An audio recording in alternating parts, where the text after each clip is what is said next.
Educa TV apresenta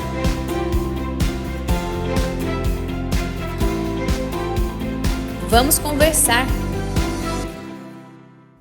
Olá, seja muito bem-vinda e muito bem-vindo a mais um episódio do Vamos Conversar, o podcast aqui da Educa TV, onde toda semana a gente reúne pessoas para falar sobre educação, sobre cidadania, porque a gente acredita que é conversando que a gente se entende. E olha, além aqui da Educa TV, no canal 12.2 para Campinas e mais 48 cidades da nossa região, você pode acompanhar o nosso programa pelo YouTube da Educa TV e também nas principais plataformas de áudio, como o Spotify. Então, curte lá, segue a gente para fortalecer o nosso trabalho. Ah, você também pode mandar uma mensagem pelo WhatsApp, anota o número. É o 19 98437 4148. Você já ouviu falar que educação financeira é coisa para gente rica? Que só faz sentido se você tiver dinheiro sobrando para investir, poupar e planejar? Pois é.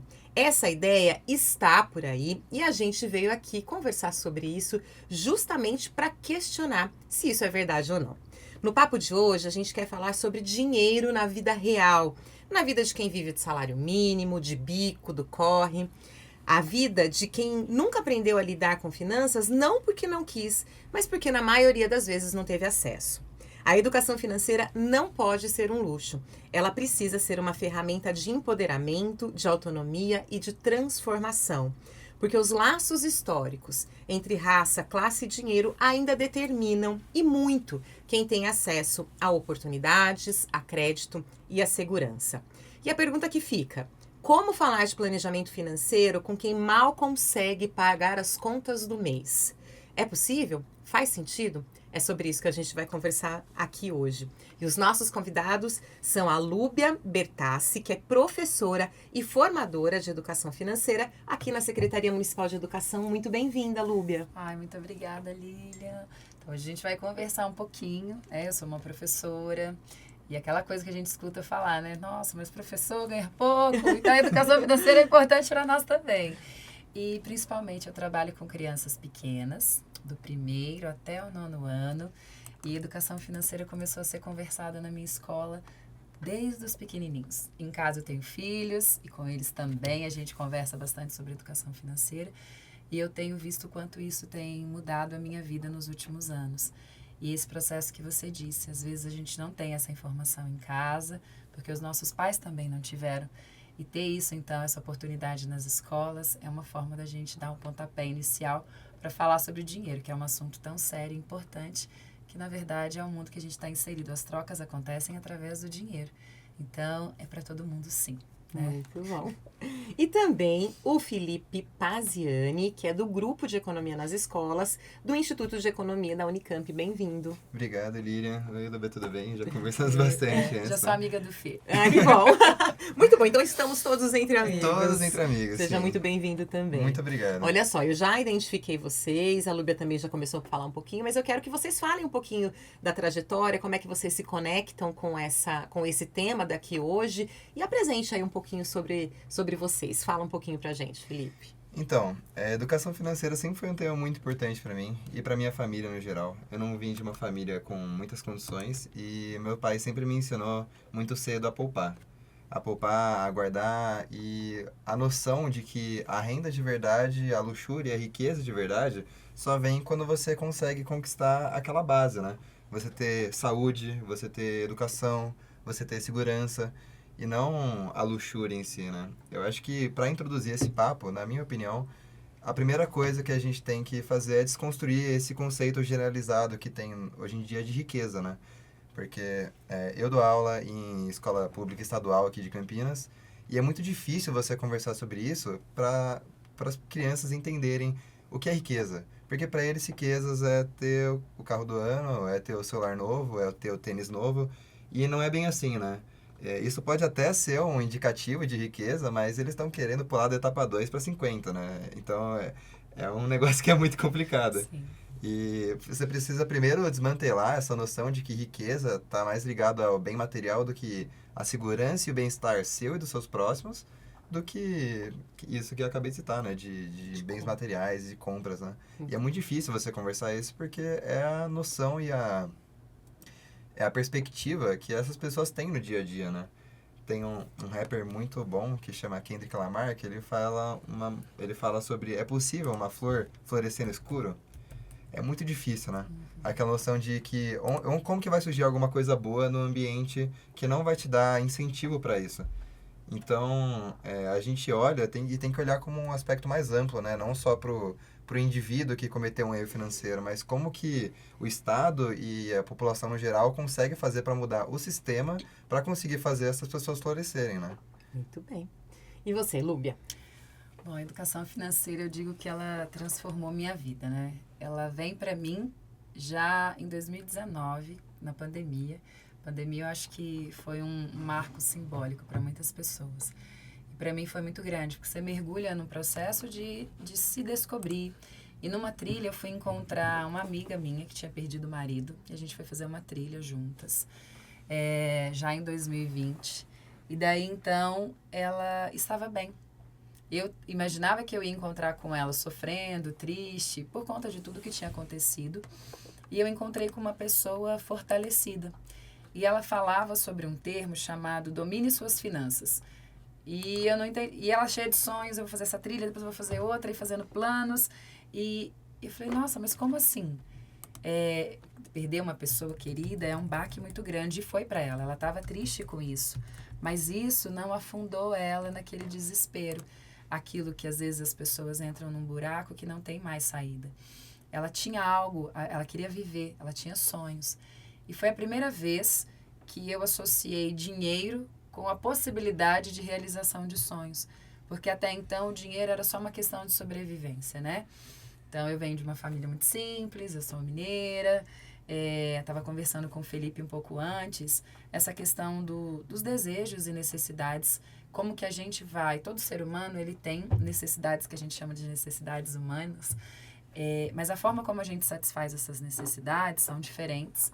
E aí vem essa questão do desejo e esse peso social de por que os jovens querem um tênis da marca, por que eles querem o celular mais atualizado. Porque existe neles uma necessidade de pertencimento.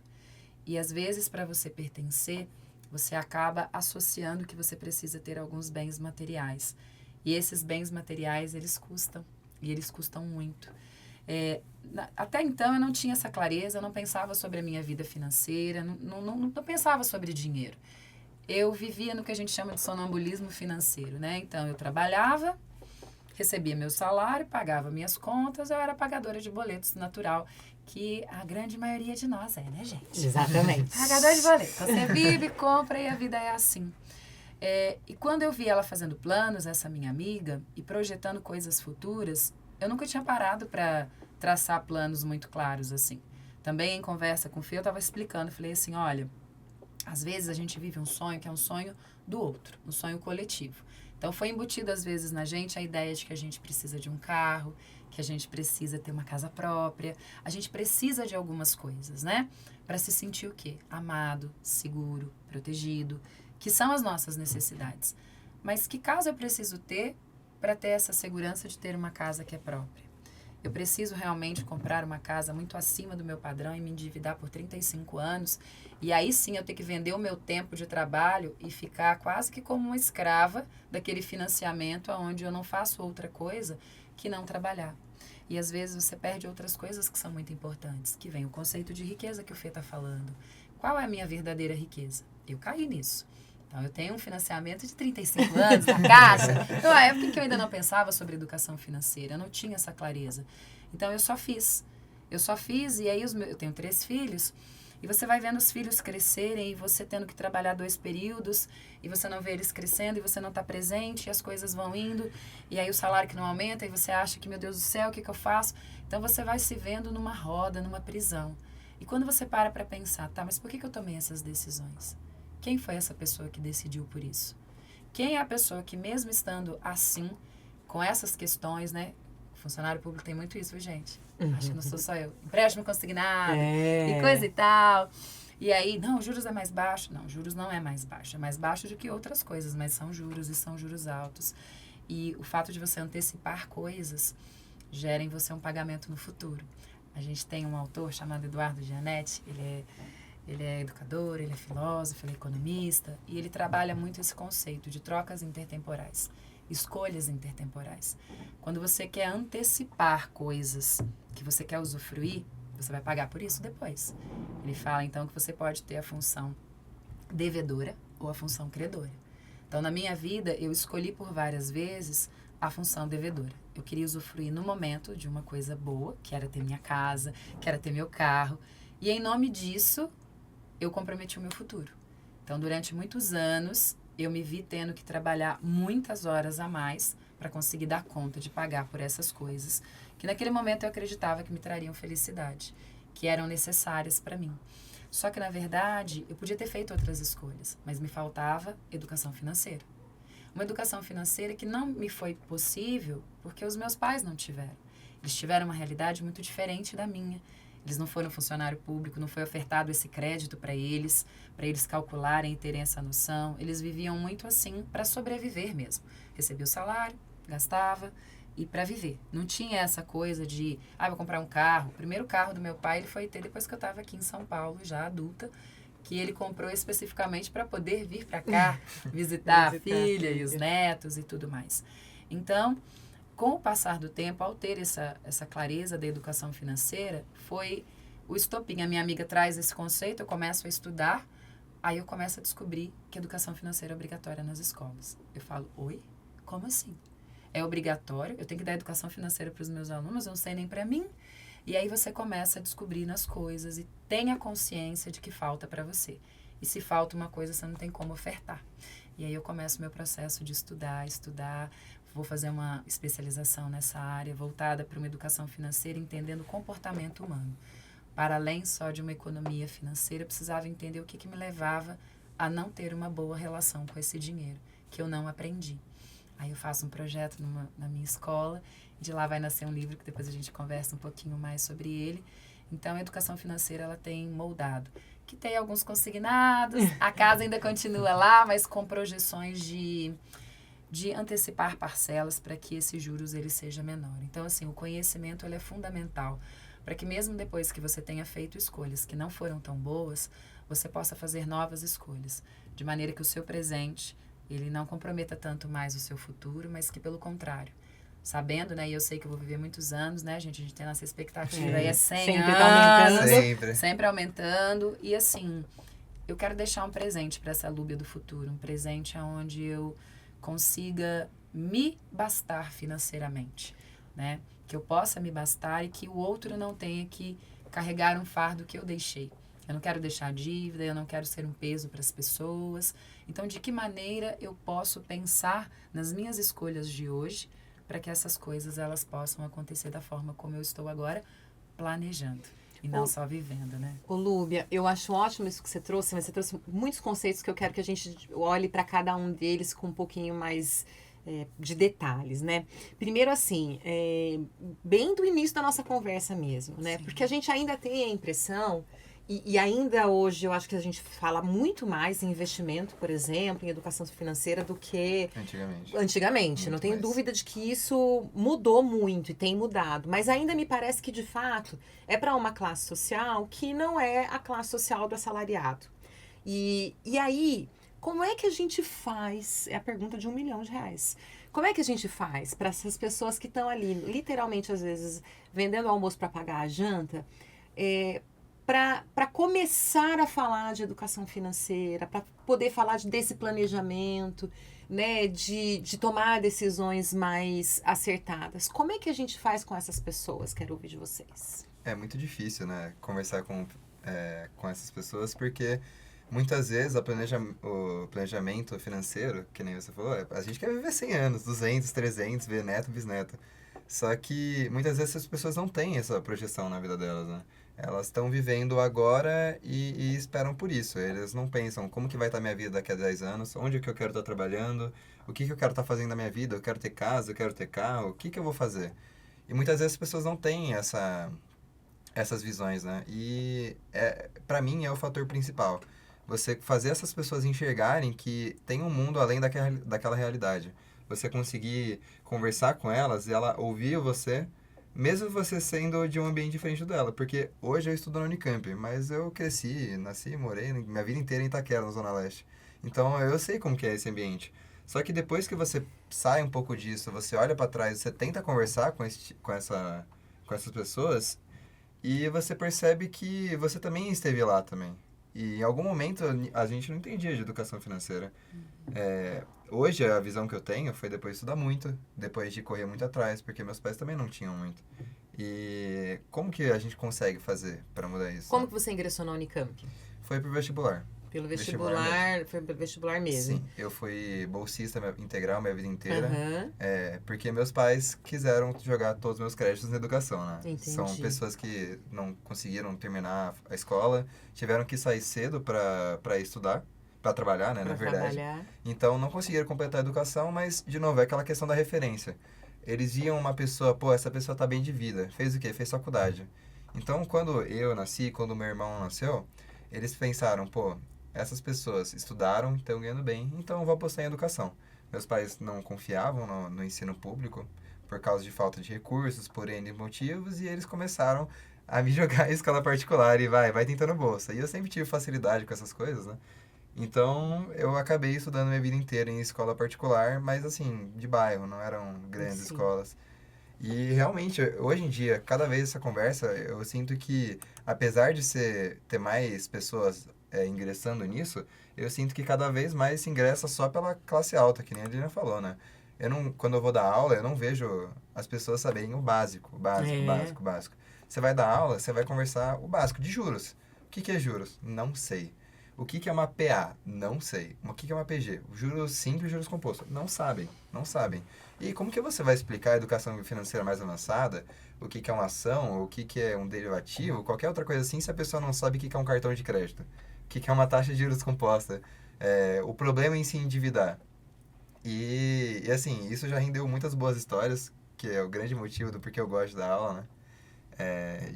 Por exemplo, eu vou lá, apareço numa escola e eu dou aula normalmente entre o oitavo ao terceiro do médio. Toda vez, menor de idade, até 16 anos, eu tô no meio da aula falando sobre juros, sobre endividamento, sobre renda, e eu pergunto assim, quem aqui já financiou uma moto? Porque sempre tem alguém com 15 anos que financia uma moto. E assim, de novo, não é para aumentar a renda, não é para trabalhar, é por causa daquela necessidade que a sociedade impõe, né? De você se sentir pertencente. Afinal de contas, estamos num sistema capitalista. Exatamente.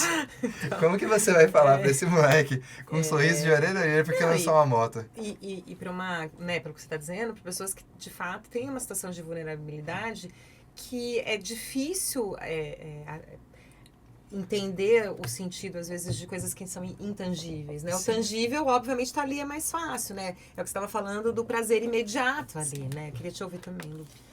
Eu penso assim, que o que leva as pessoas a parar para pensar sobre a vida financeira delas tem que ser o sonho. Você sempre tem que começar daí, não tem outro lugar. E o sonho, ele vai do que é importante para cada um. E aí a gente volta de novo nas necessidades.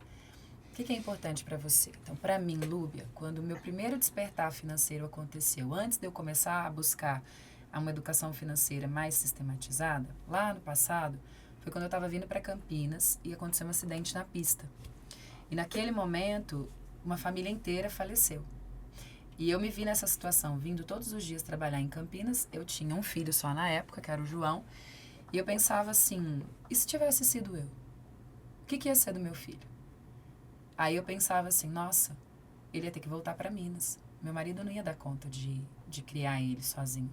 Ele ia ter que voltar e ficar com a minha mãe. O que ele ia ser para minha mãe lá? Um fardo. O que eu ia deixar para ele? Nada. Eu ia desamparar ele emocionalmente e eu ia desamparar ele financeiramente. E naquele momento eu falei assim, eu tenho que fazer alguma coisa. Então a minha necessidade de proteger o meu filho fez com que eu tomasse minha primeira decisão financeira. Foi quando eu procurei o banco. Gente, não é o melhor lugar para você procurar, mas naquela hora eu pude procurar. Nós somos os melhores conselheiros. Eu procurei o banco, E aí eu perguntei pro gerente o que eu podia fazer e tudo mais. E aí ele me indicou, então, para fazer um investimento.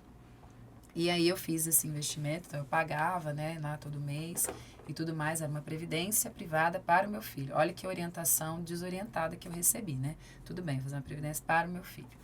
E eu fiz. Por que eu falo desorientada? Porque hoje, se esse era o meu medo principal, e depois quando eu busquei educação financeira, e esse continuou sendo o medo, que aí eu já tinha 3 filhos, né? De lá pra cá, né? Fiz mais 2. Então, 2 filhos, menores ainda, né? E aí, o que aconteceu? Para mim, estudar sobre seguro de vida passou a atender uma necessidade minha. Então, a minha necessidade lá atrás era proteger meu filho. Para proteger o meu filho, eu procurei o banco. E eles me venderam uma previdência privada para o meu filho, para que eu fosse pagando, e quando ele tivesse, então, uma certa idade, ele pudesse resgatar. Acabou que no meio do caminho eu resgatei antes, aí eu perdi tudo que eu tinha investido da questão de juros, que se você resgata antes, você perde algumas coisas, então você acaba rendendo menos do que a poupança, que já não rende nada. Mas naquele momento eu não tinha essas informações. O poupar já foi um fato importante, porque aquela Lube até aquele momento não tinha R$1 poupado, porque poupar não era um dos tripés que eu já tinha aprendido na minha vida. A gente tem que aprender a poupar. O primeiro fato é isso, você precisa aprender a separar uma parte do que você ganha. Mas isso não depende de quanto você ganha. Isso vale para todos. Você tem pessoas que ganham 15, 20, 30 mil e não tem R$1 poupado. É verdade. E você tem pessoas que ganham um salário mínimo e elas conseguem poupar, porque elas aprenderam que isso era importante. Mas vai da necessidade. Qual é a sua necessidade? A minha necessidade era proteger meus filhos. Então, eu protegi daquela forma. Depois veio essa ideia de, peraí, o seguro de vida, para esse rompante, se acontecer um acidente, alguma coisa, ele vai me atender muito mais rápido. Mas, paralelo a isso, eu tenho que fazer outras coisas. Os jovens de hoje, eles têm algumas coisas que são fundamentais. A gente também tinha. Quando a gente olha as fotos da gente antiga, eu usava batom preto, luz aparecendo barriguinha. Ou seja, a gente quer ser aceito. Claro. Você que, não sei quantos anos você tem, A base dos 40, amém, ali perto. Exatamente, Ali, por aí. 25, né, gente? Vocês entenderam? 25. E aí, dentro disso, a gente tinha que parecer com aquele grupo. Ter as coisas que aquele grupo queria. Então, quando você analisa, a necessidade era sempre igual. Você quer pertencer, você quer ser igual, você quer ser aceito, você quer ser admirado. Eu também quero, né? E os jovens de hoje não são diferentes. Só que a forma como eles vão sendo aceitos, ela é diferente, porque mudou. Hoje já tem um celular, na nossa época não tinha celular. Então, a gente usava uma barriguinha de fora, a gente usava um batom escuro, a gente usava coisas que naquele momento é o que a gente tinha disponível. E aquilo também custava, que para os nossos pais devia ser muito difícil também ter e tudo mais. Então, para você falar com esse jovem, com essas famílias, você precisa partir disso.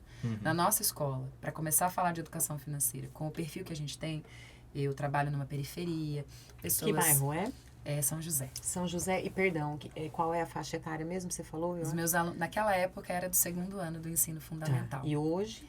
Hoje eu sou professora, eu tenho 2 cargos na prefeitura, eu sou professora do 1º ao 5º e eu sou professora do 6º ao 9º como professora de arte. Entendi. Então, eu trabalho com todos da escola. Entendi. Eles Todo passam mundo. com todos da escola. Todo mundo passa por você. O projeto de educação financeira, ele aconteceu predominantemente com os meus alunos do 2º ano e ele partiu de um sonho. Eles queriam fazer uma viagem no final do ano e essa viagem, ela tinha um custo, que para nós parece que não é muito, mas para essa realidade de quem ganha um salário mínimo R$110 era o valor por aluno. Então, a gente, desde o início do ano, a gente sentou, a gente apresentou para os pais qual era esse lugar que a gente queria levar as crianças, Sítio Holândia, um lugar muito bacana. Então, assim, tinha uma proposta pedagógica muito legal, um lugar muito especial. E aí, R$110. E a gente queria que todos fossem. A gente não queria que o dinheiro fosse um limitador. A gente queria que ele fosse aquilo que te faz realizar o seu sonho. Tá, mas e eu que não tenho? Então, a gente dava a possibilidade. Olha, pode pagar um pouquinho por mês. Porque quando você para, a gente fala que a gente não tem dinheiro, mas quando você para analisar a vida, são as crianças que vão com pirulito todo dia, que tem isso, tem aquilo. Ou seja, é que ela não tem a consciência que de pouquinho em pouquinho ela teria o suficiente para ir. Sim. Que aquele R$1, R$2, R$3, se ela poupasse, ela conseguiria os 110. É sempre assim, mas é que eu não tenho. Então, vamos parar e vamos analisar. Então, algumas crianças fizeram porquinhos em casa para guardar esse dinheiro. Alguns pais começaram um sistema de mesada, porque querendo ou não, o pai já dá dinheiro pro filho mesmo. Sim, né? Ah, eu vou ali, eu vou não sei o quê, olha, pode ficar com um troco para você. Eles já dão, só que eles não têm a clareza de quanto. Quando a gente fala assim, mas é que... A gente fala assim, é tão pobre que a única coisa que tinha para dar era dinheiro. Na verdade, gente, todo mundo tem algo. Todo mundo. A gente troca o tempo inteiro. A gente troca o nosso tempo por coisas. É que a gente não dá esse nome, a gente usa o papel físico, agora a gente não usa mais, né? A gente usa Pix. Mas é isso que está acontecendo. Eu quero um tênis. Quantas horas do meu trabalho eu vou dar para ter isso? O pai faz isso. Mas quando ele começa a perceber o que é importante para mim, é estar com o meu filho. Se o importante é estar com o meu filho, não adianta eu querer comprar um celular para ele de 5.000, e aí eu vou ter que fazer várias horas extras, vou sair de casa, vou ficar mais longe dele, aí meu filho vai ter o celular que ele queria. Que buraco é esse que está sendo preenchido? É do pai que não teve aquilo que ele queria quando ele era criança. Ele quer que o filho dele não passe pelas mesmas coisas. E aí a gente acaba errando. Então, quando a gente traz essa família para junto com a criança, sonhar junto e estabelecer estratégias para que aquele sonho seja realizado sem endividar a família. Sem endividar a família. Então, a gente fez bazar, onde a gente trazia coisas que eram doadas e aí vendia-se a um preço muito acessível. O lucro era revertido para poder contribuir para aqueles que não iam conseguir. Fizemos venda de pizza. Se as crianças vendessem 10 pizzas no ano, o passeio estava pago. Então, o que acontecia? A gente criou estratégias para mostrar para eles que é possível sim, que o dinheiro trabalhe ao seu favor. Porque hoje, infelizmente, a gente trabalha pelo dinheiro. O dinheiro não trabalha para a gente trabalha para o dinheiro. Então, a gente fica correndo atrás. Ai, meu Deus do céu, chegou a conta, preciso fazer mais hora extra, preciso fazer. Ai, agora cortou a luz, ai, preciso fazer. Não existe o pensar antes. Então, a gente traz o sonho primeiro. O que vocês queriam? Olha, vocês queriam ir nesse lugar? Queria. E qual a melhor forma da gente organizar para a gente ir nesse lugar? A gente pode fazer isso, a gente vende pizza, a gente faz isso. Eu sei que só faltou um aluno para ir, mas ele só faltou porque ele ficou doente. Nenhum deixou de ir por causa da questão financeira. Então, eu acho que tudo começa por esse sonho. E, às vezes, você realizando um sonho e vendo o que é possível, você começa a se organizar para outros. Então, ao longo daquele ano, nosso primeiro ano de trabalho, a gente viu que as crianças começaram, e eu vou comprar uma boneca no dia da criança. E eu tô juntando dinheirinho porque no meu aniversário a minha avó me deu. E aí agora eu já sei. E eles iam fazendo contas de quanto faltava. Então, tudo começa por aí. E aí, a partir desse momento que você se vê capaz, aí você começa a ter escolhas mais inteligentes. Tá bom, eu fiz isso para viajar. E se eu quisesse fazer uma coisa maior? A minha mãe, ela ficou viúva e ela nunca tinha viajado de avião. Eu ainda também não, tá na minha lista dos desejos que eu vou realizar. E ela nunca tinha andado de avião. E ela não achava que era para ela. Por quê? Funcionária pública, ela trabalhava como profissional de limpeza lá em Minas Gerais. Então, eu tô falando de um salário mínimo mesmo, é o que ela recebia. E assim, ela nunca se viu realizando esse tipo de coisa, porque ela sempre foi uma pagadora de boletos, ela sempre viveu assim.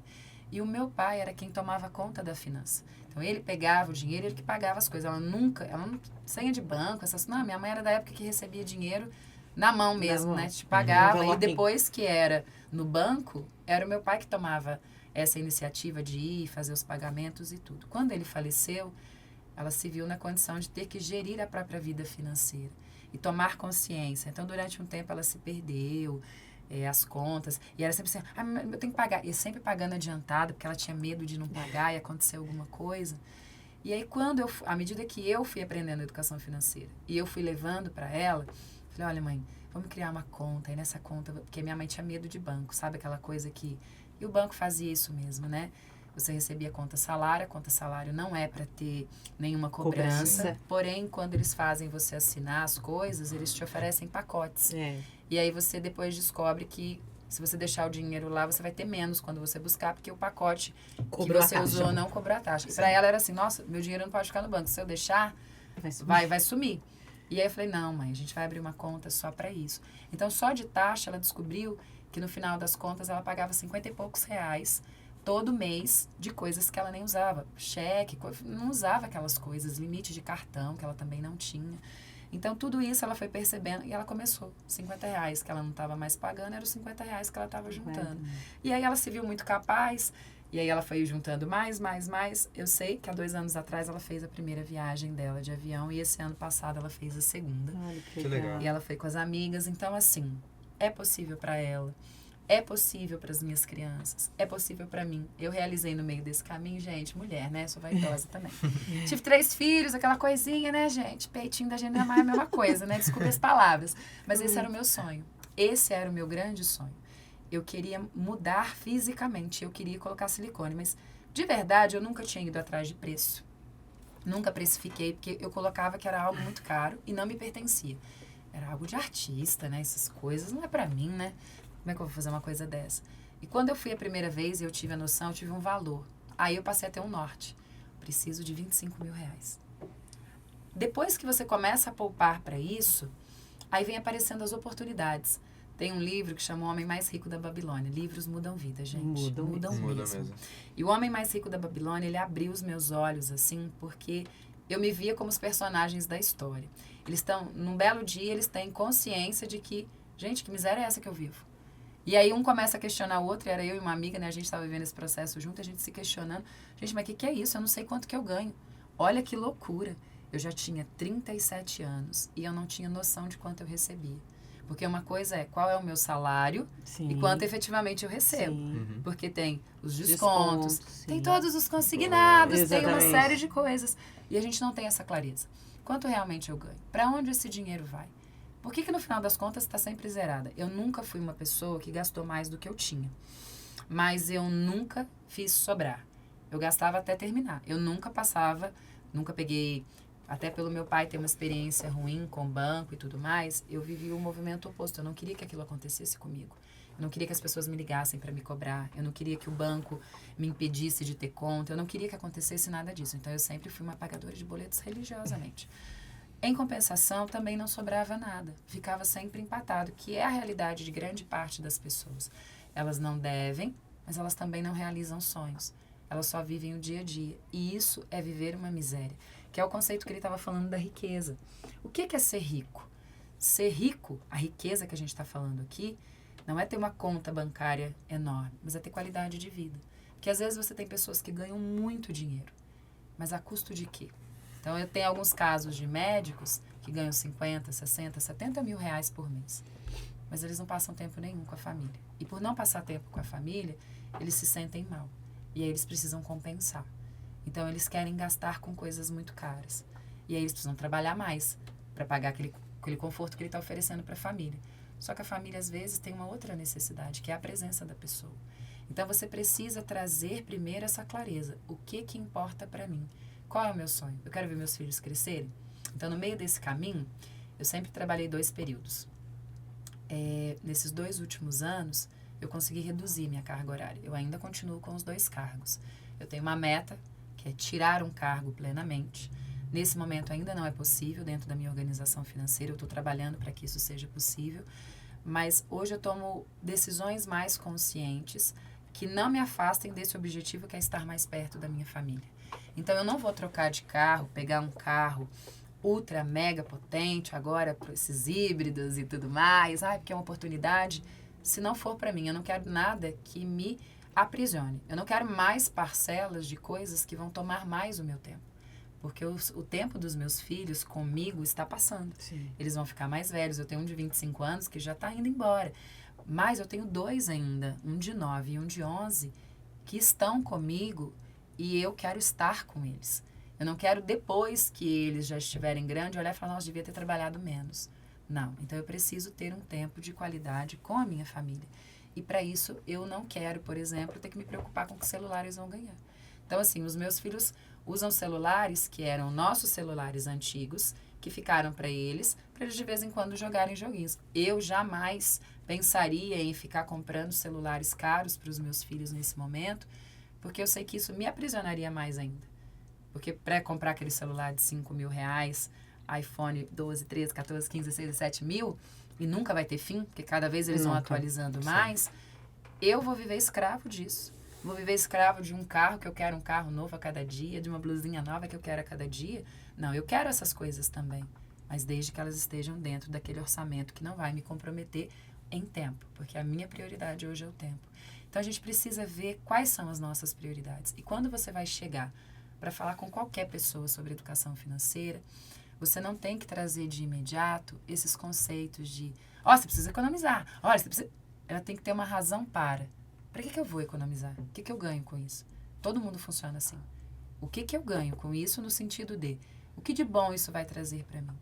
Então, um pai que quer mais tempo com o filho, se você consegue mostrar para ele que se ele tiver educação financeira, ele consegue estar mais com o filho dele, ele vai querer poupar. porque vai trazer isso para ele, né? E aí, eu acho, ouvindo vocês dois falarem, eu acho que não tem muita saída, senão, de fato, a educação financeira. E Não começar a falar sobre esses temas de uma maneira mais simples e mais objetiva, direta mesmo, como você está dizendo, né? Porque eu Sim. acho que tem... Justamente porque esse é um tema que ainda é muito relacionado, né, à riqueza e a classes sociais mais altas, as pessoas meio que ficou um tema de fato que precisa ser desmistificado, no sentido de que precisa, é isso, né? Olha, eu tô falando de dinheiro, mas na verdade eu tô falando do seu tempo, do seu Sonhos, né? sonho. E aí eu quero saber, você participa de um projeto, né, Isso. que é nas escolas, e eu imagino que seja o caminho, falar disso cada vez mais cedo e de cada vez mais simples para as Sim. pessoas entenderem.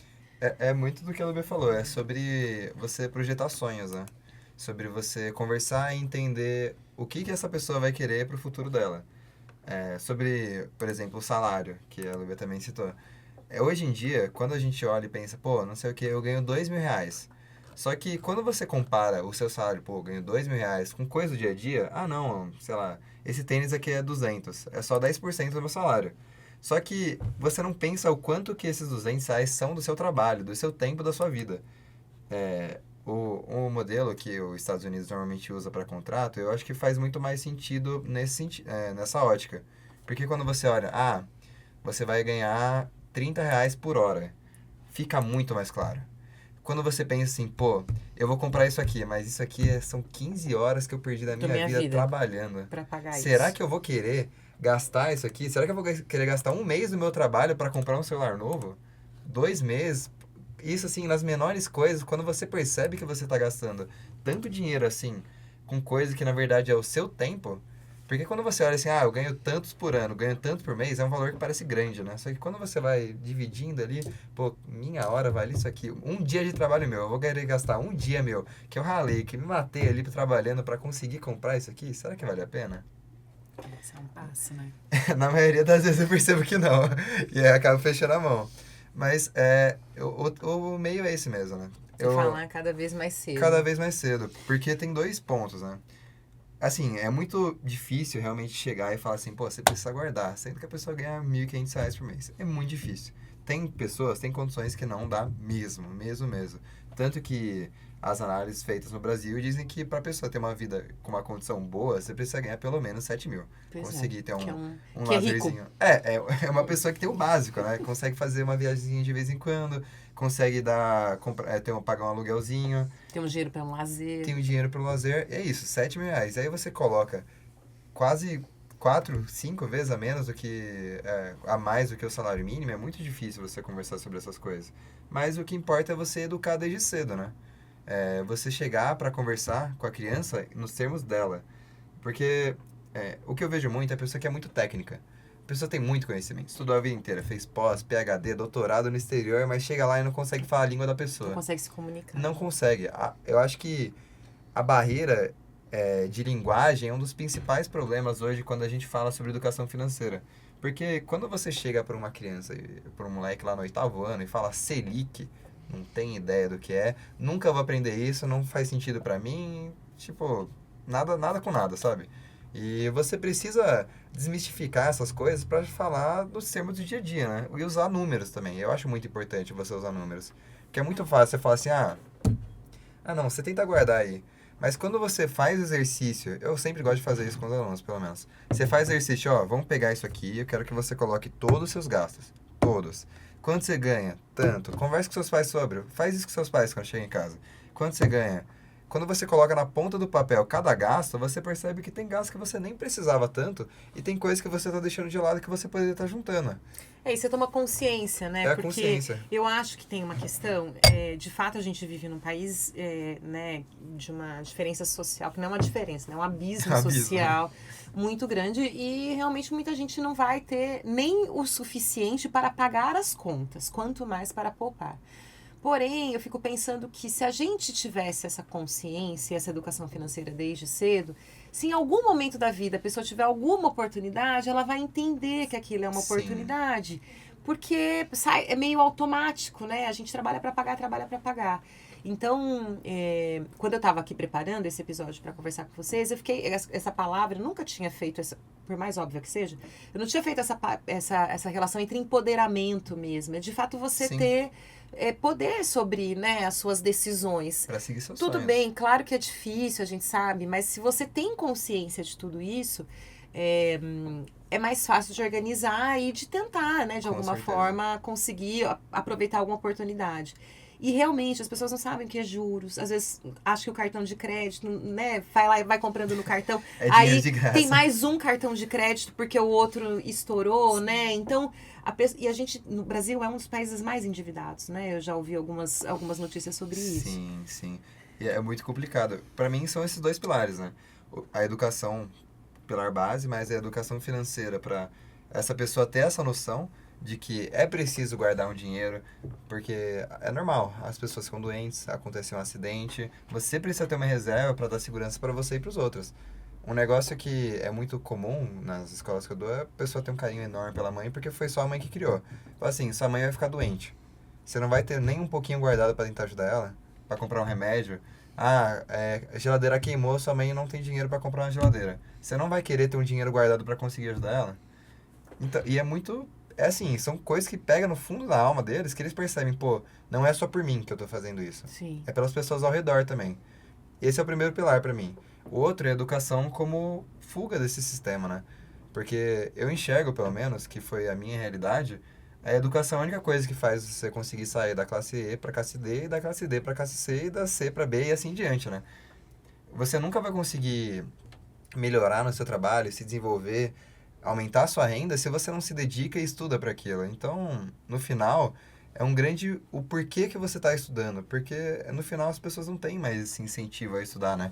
Antigamente eu sinto que era mais regrado, mas as pessoas tinham mais esse apreço. Acho que depois com esse tempo de pós-verdade, que tudo é sim e tudo é não, e que a fake news está sendo disseminada por tantos lados, depois da pandemia, as pessoas perderam um pouco de fé na ciência. Sim, Então, infelizmente. as pessoas não conseguem mais lidar com uma educação como deveria ser tratada, que é o auge, assim, do ser humano, né? É você conseguir conversar com alguém e entender essa pessoa ao mesmo tempo que você aprende.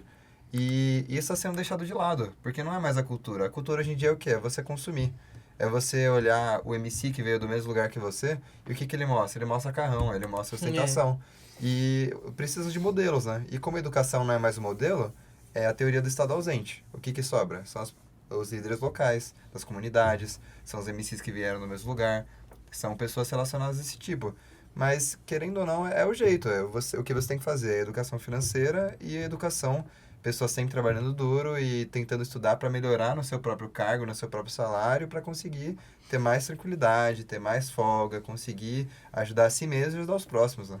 O que você fala, Lupe? Muita coisa. Primeiro você estava explicando essa questão do ter pouco. O livro que eu estava mencionando, né, é O Homem Mais Rico da Babilônia, ele fala assim, não importa quanto você ganha, você precisa aprender a poupar uma parte do que você ganha. E eu fiz logo no comecinho que eu estava estudando de educação financeira, eu fiz com os meus filhos a dinâmica dos potes, que é parecida com o que ele diz no livro, né, que você precisa ter como se fossem potes, áreas da sua vida para você separar o seu dinheiro. Então, existe um dinheiro para pagar seus compromissos financeiros, aquilo que você tem que fazer. Ele coloca que tem que haver uma parte que você precisa para doação, pensando na igreja, naquela época, né, que você tinha o dízimo, uma série de coisas. Você precisa para o seu lazer, que também é muito importante, e para o seu eu do futuro. E esse eu do futuro é o principal, que é esse poupar pensando nessa velhice que vai chegar e tudo mais. Então, ele vai trabalhando esses conceitos. E aí, eu instaurei com os meus filhos a ideia da semanada com dinheiro físico mesmo. E eu fazia questão de dar moedas para facilitar para eles colocarem nesses potes. Então, eu fiz toda a dinâmica com eles e pinta potinho. Ó, esse potinho aqui é para doação, esse potinho é para diversão, esse potinho aqui é dos sonhos, e esse potinho aqui é o da galinha dos ovos de ouro, que seria, então, esse do futuro deles. A doação, por quê? Eles estudavam numa escola pública que tinha sempre APM, aí aconteceu alguma coisa, vai ter passeio tal, quem puder doar, não sei o quê. E eles sempre, mamãe, você não tem um dinheirinho para isso? Você não tem? Ótimo, então vamos ter o pote aqui da doação, porque é importante você estimular. E isso é do ser humano. Você vê uma pessoa no sinal, você imbuído, fala, eu quero ajudar, eu quero fazer. Alguém vem assim, eu tô vendendo uma reta, eu quero. Só que existe um limite, você precisa já ter esse limite. Porque senão você começa a ferir a você mesmo. Você começa, às vezes, a dar pro outro algo que você nem tem. Aí aquele que vai pagar o ônibus pro outro e vai a pé, porque, é mesmo, dei tudo, e agora? O que eu vou fazer? Então, primeiro você coloca em você o ar. Respirou, salvou? Agora vamos ajudar as pessoas. Então, assim, ter um pote de doação é importante. Fisicamente, para os meus filhos, foi a construção do pote. Hoje, para mim, já é dinheiro de conta, tudo separadinho. Mas a importância do concreto. E quando eu fiz o curso de educação financeira, a primeira coisa que foi feita para nós foi a dinâmica do envelope. Que nem eu fiz dos potes com os meus filhos, para nós era envelope. Você tinha envelopes de coisas para você fazer. E você tinha que sacar o seu dinheiro físico e colocar para você trabalhar assim, olha, estou pegando uma nota de 100. Quem nunca teve uma nota de 100 e ficou com dó de gastar? Muita dó. Depois que você dá com... Moeda não é dinheiro. Moeda é bem que ela não pode ficar com essa moeda pra você. Aí quando você conta, você fala, gente, mas tinha R$100 de moeda. Mas não é nota. Então nós precisamos muito do concreto. A nossa capacidade intelectual de entender as coisas, ela precisa passar pelo concreto e às vezes a gente não valoriza isso. O cartão de crédito, ele é muito abstrato. Embora em idade muitos sejam adultos, na idade emocional, e trabalhar com dinheiro é muito mais emocional do que racional, a gente não está maduro o suficiente. Então é o cartão de crédito mágico. Eu passo, eu não preciso me preocupar agora, só depois. Depois eu vejo isso. Agora eu vou comemorar, eu vou viver o presente. Porque eu não sei se eu vou estar viva amanhã. Essas frases, elas mostram pra gente que a gente tem alguns preceitos, né? No livro A Mente Acima do Dinheiro, ele trabalha com essa ideia de preceitos financeiros. Como eu penso sobre o dinheiro. E isso é formado lá atrás, quando eu sou criança. Os meus exemplos, depois na minha fase de adolescência, eu vou vendo e vou reforçando alguns desses exemplos. E isso vai sedimentando em mim. Então, aquela pessoa que morreu muito velha, tinha muito dinheiro e não aproveitou a vida. Isso reforça a ideia de que, tá vendo? Eu vou ficar guardando dinheiro para depois não viver? Aquele que fez um seguro de vida e de repente alguém da família matou ele. Não, fazer seguro de vida para quê? Ficou doida? Depois alguém vem querer me matar? E a gente vai trazendo esses conceitos em não querer pensar no futuro, em não querer poupar. Nós somos muito jovens em pensar no futuro. Quando a gente olha a história, estou falando que até a década de 50, a nossa expectativa de vida ela era baixíssima. A pessoa se aposentava, ela já morria. Ninguém queria por quê? Eu vou morrer, né? Porque chegou a época. Então, assim, como que era o nosso sistema de previdência? Ele é novo. Então, assim, essa ideia de viver mais, ter que trabalhar... trabalhei até os... A minha tia, ela aposentou com 37 anos. Porque ela começou a trabalhar com 12. Então, assim, era outra realidade. Depois ela voltou a trabalhar de novo, mas ela já tem a aposentadoria dela. Então, são coisas que a gente tem que repensar. Muita coisa tem que ser repensada. Trabalhar com a criança desde cedo. A ideia de, olha, você está ganhando pouco. Meus filhos ganhavam R$5 por semana. Então, eles podiam escolher a forma como eles dividiam esses R$5. Como eles queriam colocar ali naquele potinho. E depois de um certo tempo, como era a época de pandemia, eles não gastavam tanto com diversão, porque a gente não saía tanto. Mas eles mantinham o pote da diversão. E eles começaram a sonhar juntos. Eles queriam um videogame. Os dois queriam um videogame. E aí começou aquela coisa assim, então no Natal não vou ganhar, então me dá dinheiro. Aí ia colocando, até que eles conseguiram comprar o videogame deles e para eles foi uma realização muito grande. E dentro do pote da galinha dos ovos de ouro, que é então o futuro, aí foi a primeira vez que eu abri conta para eles. Então eles tinham uma conta digital. E aí que eu descobri que criança podia ter conta, que também eu não sabia. E aí eu fiz os primeiros investimentos para eles. E aí eles falam, mamãe, abre aí, deixa eu ver quanto que tá a minha conta.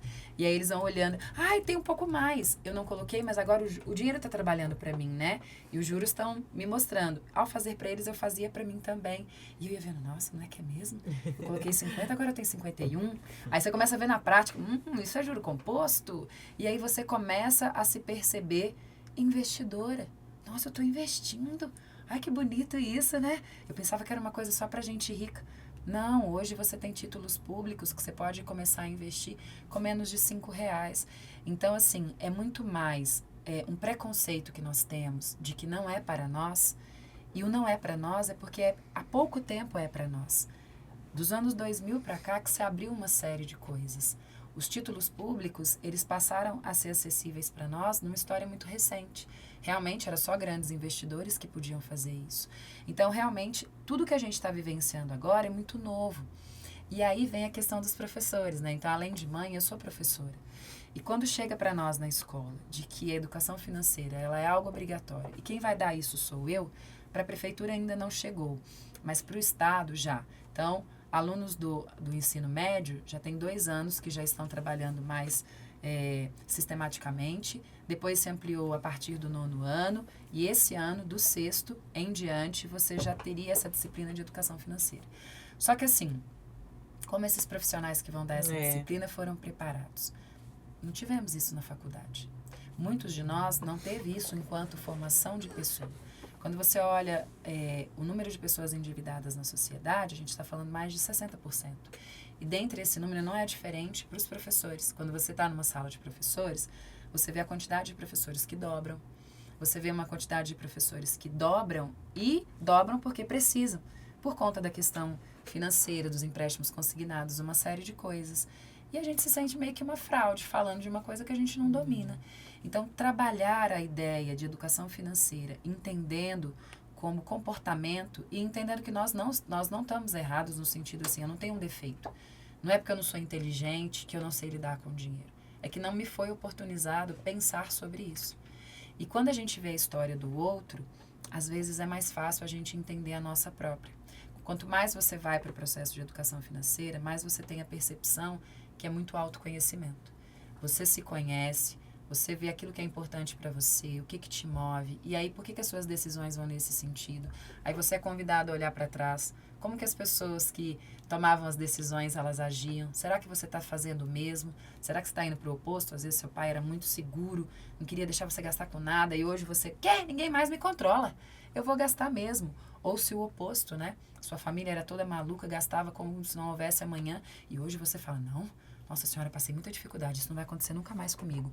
E aí você vai para o outro extremo. E a vida não é feita de extremos, né? A gente precisa achar um equilíbrio. Lá dessa ideia de trabalhar esses conceitos desde cedo, através do exemplo e de histórias, a gente faz o nosso primeiro livro. Vou falar dele. Esse aqui. O Poder das Nossas Escolhas. A gente fez um projeto com os nossos alunos na escola, dos alunos do 6º ao 9º, que eram os meus alunos de arte. Eles vinham no período contrário da manhã, para trabalhar com os meus alunos menores, né? A gente fez um curso do IBS de educação financeira, tinha jogos, a gente jogava. Aí disso vieram os contos de fada. A gente falou, gente, criança gosta muito de história. Trabalhar com eles esses conceitos difíceis, que é o que o Fê falou, trabalhar a ideia de juros, Selic, com os alunos mais velhos, eles têm dificuldades. Ah, mas isso não serve para minha vida. Mas quando você traz um caso real e concreto, quando ele fala, olha, e se sua mãe precisar? E se você não tiver essa reserva de segurança, como você vai fazer? Então, o conceito reserva de segurança se torna concreto a partir do momento que a mãe dele adoece e ele não tem dinheiro para comprar um remédio. E com as crianças? Os contos de fada. Então, a gente passou a pegar histórias conhecidas das crianças, trazer comportamentos financeiros que a gente queria enfatizar para esses personagens, e aí a gente apresentava essas histórias. O poder das nossas escolhas, ele é isso. A gente vai construindo, então, essas percepções. Então, é um casal, né, como a gente conhece na história, ele ganha esse presente, essa oportunidade, ganhou na loteria, ganhei ovos de ouro, e o que eu faço com tudo isso? Eles vão para extremos, eles querem comprar roupas porque eles querem ficar bonitos, eles compram comida porque eles passaram muita fome, e eles vão tomando decisões que são decisões respaldadas na história que eles tinham. E aí as crianças ficam, não, paga o banco, porque eles pegaram empréstimo, né, iam perder o sítio, paga o banco, e eles não pagam, até que eles perdem tudo. E as crianças, quando olham isso, você vê que elas têm ideias muito boas.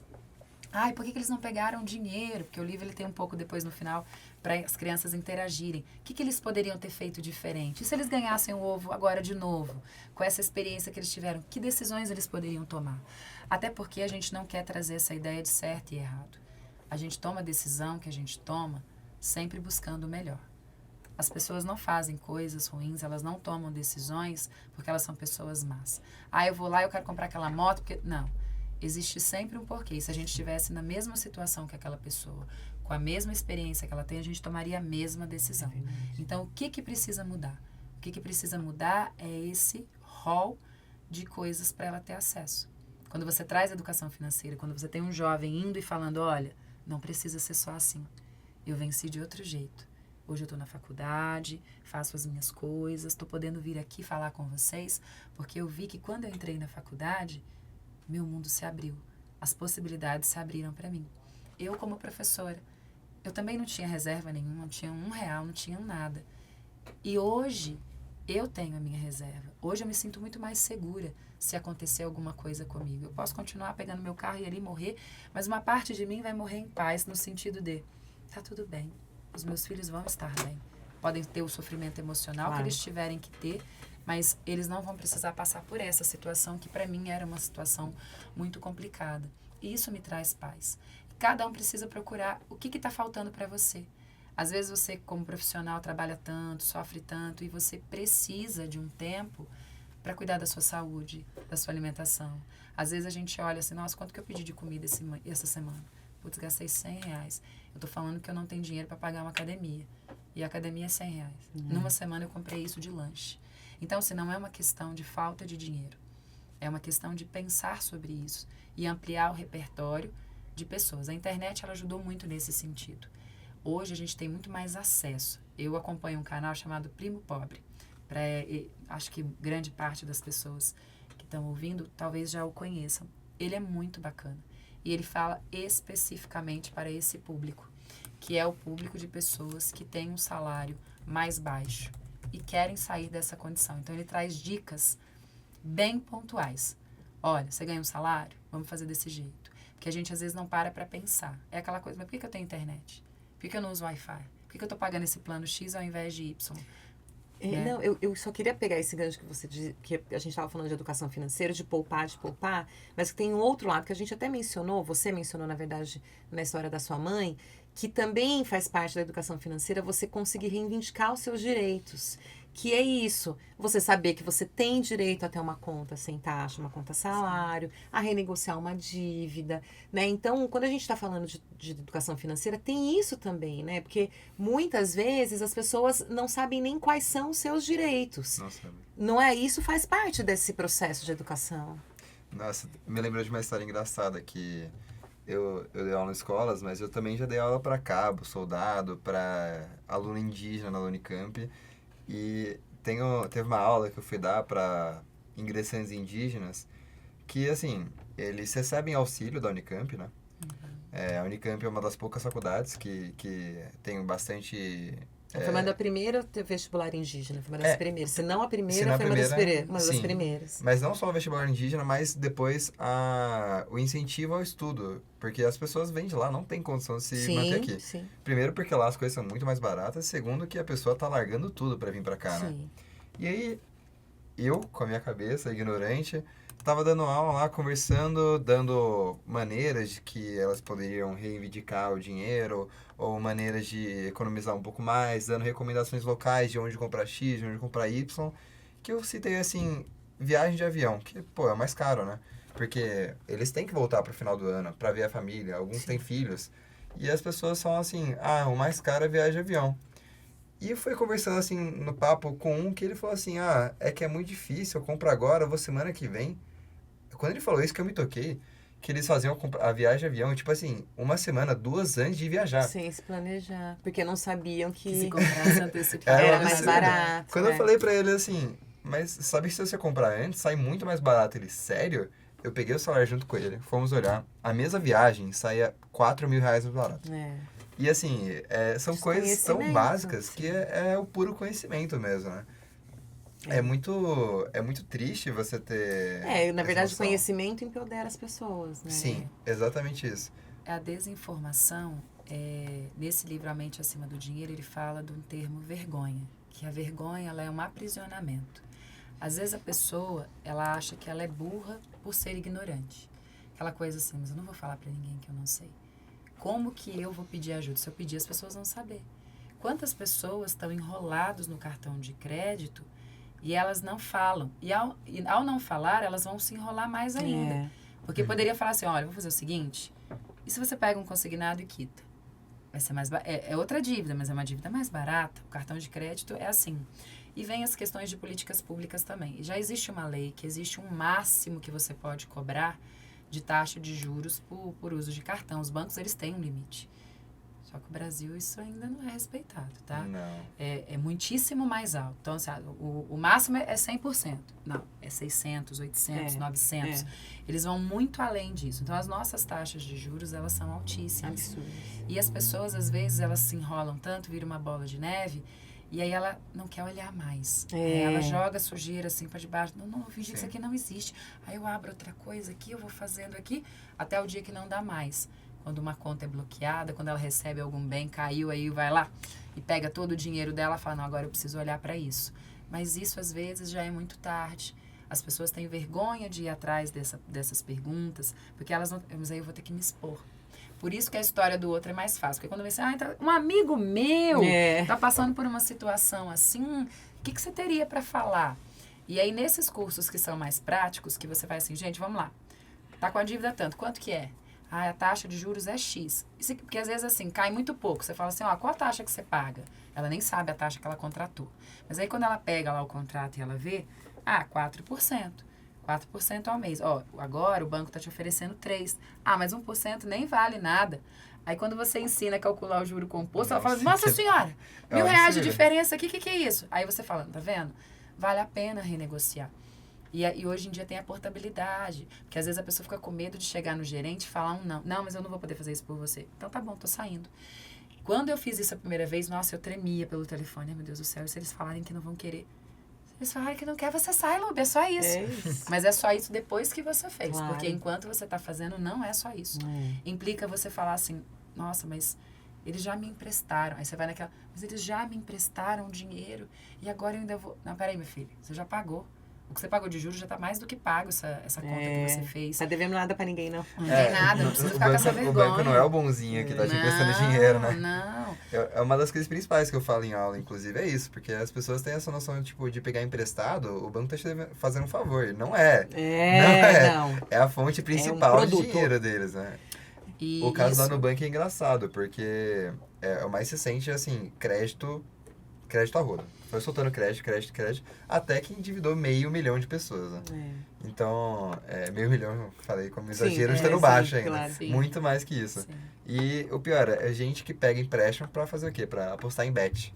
Pra jogar dinheiro em cassino online, pra fazer aposta Esse é esportiva. um grande problema. Que é um dos grandes problemas que eu trato nas minhas aulas, normalmente, é a bet também. Porque, que nem você falou, é você juntar um pouquinho em pouquinho, que no final você tem alguma coisa, né? Sim. Essas Mas é pessoas que a vão virando Bet de tá dois em virando, dois. assim, pelo que eu vejo, as pessoas estão achando que é a mesma forma de É aliviar o renda sufoco. É renda fixa, não Eles sei o veem quê. como investimento. muito acho que é louco, investimento. É muito duro. Acho que é investimento. E é um problema mesmo, as pessoas estão morrendo, né? Tem gente se matando Absurdo. por conta de dívida de bet, porque é uma coisa, obviamente, é feita para tirar dinheiro da Sim. pessoa, não para dar dinheiro para a pessoa, Sim. né?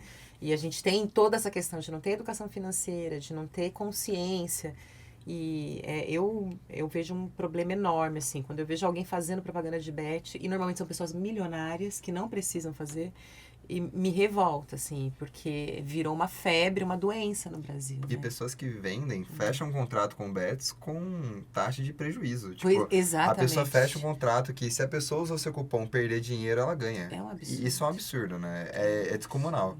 Eu gosto muito de futebol e os alunos que eu costumo ter contato normalmente gostam muito também, né? E eu sempre gosto de citar o exemplo de, será que eu não consigo ganhar da bet? Será que eu consigo? Eu sou melhor que os outros, eu consigo, sei mais que eles, eu vou ganhar. Sim. Aí eu cito o exemplo do futebol.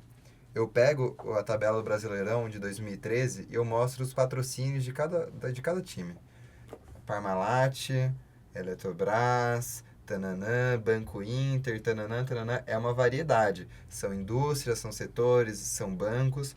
Hoje em dia, se você for olhar patrocínio Master, que é aquele que fica aqui, em times de futebol, são todas de bet. Todas. Tem, se eu não me engano, dos 20 times do Brasileirão, são 2 ou 3 que não são bet.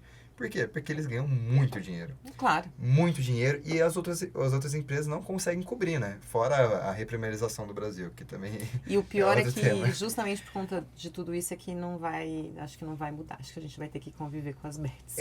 É muito triste, Infelizmente, muito sim. triste. Eu visualizo isso, como a gente tem jogo de bicho, como a gente tem loteria desde sempre, não é só no Brasil. Tava nesse livro A Mente Acima do Dinheiro, ele traz exemplos dos Estados Unidos em relação à questão que você pergunta para a população quem teria hoje $400 de reserva de emergência, grande parte não tem, mas eles gastam em média $450 com apostas de loteria. E assim, pensando em nível de conhecimento, lá você tem um número de pessoas que investem muito superior ao Brasil, né? E você tem pessoas que têm acesso a informações. Por isso que eu estou falando, não é só a informação. O termo educação financeira, para alguns autores, ele já nem está sendo usado mais. Eles estão indo para um outro termo, inteligência financeira, que é um passo além, tá? Então, eu já tenho a informação. Então, assim, eu já sei que eu preciso poupar. Eu já sei que eu tenho que investir para o meu futuro. Eu já sei disso. Eu sei que o jogo de aposta não é uma coisa... Mas mesmo assim eu faço. Porque existe algo em mim que não está resolvido. Essa parte da inteligência emocional que vai determinar o meu comportamento em relação ao dinheiro. Então, assim, discutir as emoções, igual com saber de comer. Então, a gente sabe que comer muito açúcar não faz bem. Mas o que acontece quando a gente está triste ou na TPM? Não sei vocês, mulheres, mas eu tenho esse probleminha. Eu recorro ao açúcar. E é consciente hoje. Então, assim, eu sei. Então, o que eu tento fazer para não me boicotar? Eu coloco, não compro. Primeiro, eu não compro, não tenho em casa para não facilitar. Porque uma lúbia consciente é essa que está conversando aqui. Tá falando, ó, comer muito açúcar não é legal, jogar em bets também não é legal. Então, eu tenho a minha consciência. Só que quando eu estou no lugar da emoção, um amigo vira para mim e fala assim, cara, joguei R$500, ganhei 5 mil. Precisa ver. Ó, uma aposta que eu fiz. Aí você começa, nossa, e se acontecer isso comigo? Aí alguém me ligou, meu agiota me ligou. Nossa senhora, você tem que me pagar, que eu vou te fazer isso, vou pegar sua filha. Tem 500, nossa, eu vou tentar. E aí você vai lá e você faz. Então, assim, existe o racional que toma uma decisão e existe o dia a dia e o real. Então, a gente tem que começar a pensar e dificultar algumas coisas. Então, existe, por exemplo, investimento programado. Você mal recebeu seu salário, o dinheiro cai e já sai da sua conta. Ó, isso aqui vai pra isso. Ai, meu Deus, débito automático, já pagou tudo. Quanto que sobrou? Não sobrou nada. Isso, parabéns, é isso que você tem pra passar um mês. Para você saber que não tem como. Não tem como você resgatar, não tem como nada. Às vezes a gente tem que colocar alguém para ser esse que vai nos segurar. Seja uma conta que vai fazer isso, seja porque na sua casa sua mãe tem uma consciência melhor que a sua, então ela que vai te ajudar, até que você vai tendo essa maturidade. E assim, quanto mais conhecimento você tem, mais claro vai ficando. Então, você não quer mais comer açúcar? Meu filho começa a estudar sobre o efeito negativo do açúcar, que toda hora que você colocar vai ser aquela coisa assim. Você quer morrer, sair agora no mercado. Que todas as embalagens estão lá. Alto teor de açúcar. Aí você olha e fala, ai, não vou levar. Eu ia comprar um presente para um amigo do meu filho. Eu ia comprar uma caixa de Rafael. Porque meu filho chama Rafael. Eu falei, ai, que legal, vou dar um presente, vai ficar bem associado. Alto teor de gordura. Eu falei, gente, como que eu dou isso de presente para menino? Vou dar não. Então, assim, isso é um inibitor. Que é o que ele estava comentando. Nos Estados Unidos, você tem a clareza do valor da sua hora. Você vai receber X por hora. Isso te ajuda a ter mais consciência. Mesmo que você acabe tomando decisões erradas, em uma hora ou outra você pensa sobre aquilo. Nas calorias é a mesma coisa. No Brasil, a questão dos impostos são recentes. Nos Estados Unidos, você assiste filmes antigos. Eu nunca fui para os Estados Unidos, não. Só sei pelos filmes. Eles mostram, ó, você passa a conta, ficou $22. Com os impostos, $26. Aí você fala, nossa, paguei tanto. Aqui no Brasil, a gente sempre pagou as coisas... Tudo junto. Aí agora, quando você olha assim, pô, gente, se eu não tivesse pagado imposto, olha quanto que eu teria pago. Mas tem gente que nem olha a nota ainda. Nem percebeu que essas informações estão disponíveis. Nem percebeu que todos os produtos são obrigados a trazer as calorias ali. Quando a gente estuda educação financeira, a gente perpassa por tudo isso.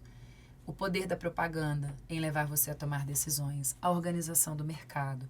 Por que aquele corredor, de propósito, faz você ficar na fila? Você sempre vai ficar na fila. Você chega no Carrefour, tem 350 lugares para você passar, mas tem 2, 3 caixas. Por quê? A fila é proposital. Porque aí você fica ali, aí imagina, você fez todo um trabalho com seu filho. Olha, nós não vamos passar naquele corredor, porque nós não vamos comprar isso, a gente vai comprar isso aqui. Aí você fica lá na fila, meia hora. E seu filho, mãe, só mais um chocolate, ali. Só mais um. Você não aguenta? Às vezes você tá lá, um dia de trabalho, nossa, tô cansada, meu Deus do céu, peguei rapidinho, é só um pão que eu vim pegar aqui. Aí você olha e fala assim, né, mas um docinho é bem, né, gente? Aí você cata o docinho. Por quê? Porque você tá toda embutida daqui ao seu redor, aquilo vai te influenciar. As políticas públicas te influenciam. Por que as bets ganharam tanta força? Porque a maioria delas agora tá legalizada. E aí fica difícil você pedir para um artista não colocar a cara dele ali e ganhar o dinheiro que é oferecido para ele, que é muito dinheiro, porque assim, mas o governo aprovou, patrocina o time tal, faz tal coisa, por que que eu não vou ganhar a parte que me cabe nesse latifúndio? Começa a ficar meio assim. Eu tive essa conversa esse final de semana com o meu filho mais velho e a gente estava falando sobre isso. Moralmente, a gente tem uma tendência de dizer assim, nossa, mas não tá certo isso. Mas eu não posso julgar, porque eu não estou no lugar dele. Eu não sei o que foi ofertado para ele. E existe muito crime organizado também. Então, assim, meu marido, ele trabalha com essa parte, ele é advogado, ele fala, Lúbia, às vezes eles chegam de forma intimidadora. As pessoas que te fazem o convite. Às vezes é um convite sedutor. Vou te dar 100 milhões, mais a porcentagem do que o seu grupo perder vai para você. E às vezes é mais assim, olha, você vai fazer essa propaganda para nós, tá? Sim. E aí você vai fazer. Não tem outra coisa. Você vai e acabou. Então, assim, é um jogo de poder muito maior. Do que aquilo que a gente... Muito maior do que... É aquela pontinha do iceberg. A gente só vê uma superfície mesmo. Então, existem muitas coisas. Cada vez que você vai mergulhando no processo de autoconhecimento, você vê que tem muita coisa. Então, assim, o que que me cabe? O que que cabe a mim? Eu, Lúbia, não jogo. Mas eu faço a minha fezinha no final do ano, viu, gente? No final do ano, eu não quero ficar de fora do bolão, porque existe uma parte minha que escutou uma história assim, olha, o único que não jogou ficou fora, todo mundo não foi trabalhar. Aí você fala, não vai acontecer isso comigo. E eu trabalhei numa empresa que isso aconteceu, então eu tenho... É real, né? Eu não tava lá, mas aconteceu. Nossa. É verdade esse bilhete. É verdade esse bilhete. Minha gente, a gente já até estourou o nosso tempo, foi muito bom conversar com vocês. Obrigada por todas as reflexões, por compartilhar aqui com a gente. E eu quero que você deixe aí a sua mensagem final, o seu encerramento, Lúbia. Pessoal, educação financeira é uma coisa transformadora. E assim, não tem um ponto final. Vai ter um começo. O ideal seria que a gente tivesse começado lá atrás. Não foi assim que aconteceu. Talvez também não tenha sido assim com você. Talvez você também não tenha começado o seu processo cedo, como a gente gostaria. Mas pode ser agora. Começar a olhar para as suas decisões de hoje em busca da pessoa que você quer ser daqui para frente. Então, começar a pensar em educação financeira para uma vida melhor, uma vida de mais qualidade. E fica tranquilo que aquilo que a gente não mudar na gente, as próximas gerações vão ser beneficiadas. Então, eu penso sempre assim, é uma sementinha que eu estou plantando, seja em relação aos meus filhos, que eu quero que eles tenham um exemplo diferente daquele que eu vivenciei. E eu quero que os meus alunos tenham uma vida diferente daquela que eu tive enquanto aluna, que não tive acesso a essas informações também na escola. Então, eu acredito que o espaço de casa e o espaço da escola, eles precisam contribuir para essa formação. E, assim, as histórias podem ajudar. Lá na minha escola, a gente trabalha com o nosso livro. Como mãe, eu tento trabalhar bastante coisas concretas, assim, com os meus alunos. E é assim que a gente começa. Hoje em dia a internet está disponível com muitas informações, muitos canais bacanas para a gente acompanhar. Eu gosto muito, né? Eu assisto muito. O Primo Pobre é um que pode ser que vocês gostem, eu gosto muito dele também. O Cerbasi, Gustavo Cerbasi, ele fala muito da riqueza da vida simples. E foi um livro que tem me influenciado muito nesses últimos 2 meses, que eu tenho lido com mais assiduidade, assim. Repensar as minhas relações com o meu marido, uma finança de casal, de família, porque ninguém cresce sozinho. Então, se você tem pessoas próximas de você que também falam disso, você vai se fortalecer. Então, busque aprender e ensinar as pessoas que estão perto de você, que isso faz toda a diferença. Muito obrigada, viu, Lúbia? Você, Felipe? Foi maravilhoso ter essa conversa com vocês. Eu agradeço muito primeiro a vocês. Agradeço quem assistiu também. E educação financeira é isso, é segurança, é o poder, é você conseguir dar tranquilidade para você e para as pessoas próximas de você. É você pensar no futuro, é você realizar sonhos, é tudo isso. E você não pode ter preguiça ou se deixar levar pela ânsia do agora se jogar fora o seu futuro. Você tem que pensar no futuro, não no momento atual. É óbvio, claro. Faça seu lazer, pratique seu esporte, saia com seus amigos, mas sempre deixa guardadinho. Coloca no saquinho, deixa um pouquinho lá guardado. Cada pessoa coloca uma teoria diferente ali sobre quanto que é para guardar, sobre o que é reserva de emergência, quanto tempo você coloca. Cada realidade tem que ser adaptada, cada pessoa sabe o quanto consegue guardar e o quanto não consegue, mas sempre procurar aprender mais e mais e mais. E para finalizar mesmo, eu queria falar sobre o meu projeto, que é o Economia nas Escolas, @en.unicamp, que é um projeto onde a gente busca democratizar o acesso à educação em escolas públicas estaduais de Campinas. Para quem não sabe, a Unicamp é uma universidade estadual e todas as universidades estaduais do estado de São Paulo são financiadas pelo ICMS, que é o Imposto sobre Consumo, Mercadoria e Serviços. E o ICMS é o que a gente chama na economia de imposto regressivo, que é o quê? Quem paga mais parte desse imposto é quem tem menos renda. E quando você olha pro prospecto pela pirâmide da universidade pública estadual, você percebe que são pessoas mais do topo da pirâmide que estão dentro da universidade e quem paga a maior parte não consegue ter acesso a isso. Então o projeto veio com uma maneira de profilaxia desse sistema que não está correto, né? Então a gente vai em escolas públicas estaduais falar sobre economia, falar sobre educação financeira, falar sobre história, para a gente conseguir democratizar e conseguir retornar, nem que seja um pouquinho, o que a sociedade oferece para a gente. Então, se vocês quiserem chamar a gente para participar de escolas ou dar aula em algum projeto, a gente já deu aula para exército, para escola, para indígena, dentro da própria Unicamp, dentro para próprios alunos da Unicamp. Então, o projeto é bem bacana, tem muita gente engajada, tem muita gente ambiciosa e que quer fazer e transformar esse mundo num lugar onde todo mundo tem mais acesso à educação.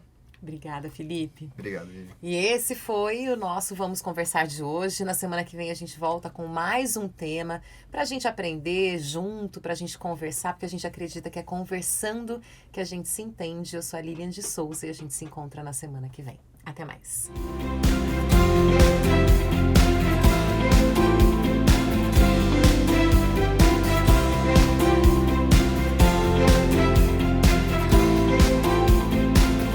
Vamos conversar. Prefeitura de Campinas, Secretaria de Educação, Produtora Rio Brasil Digital. Educa TV Campinas, um mundo de conhecimento para você.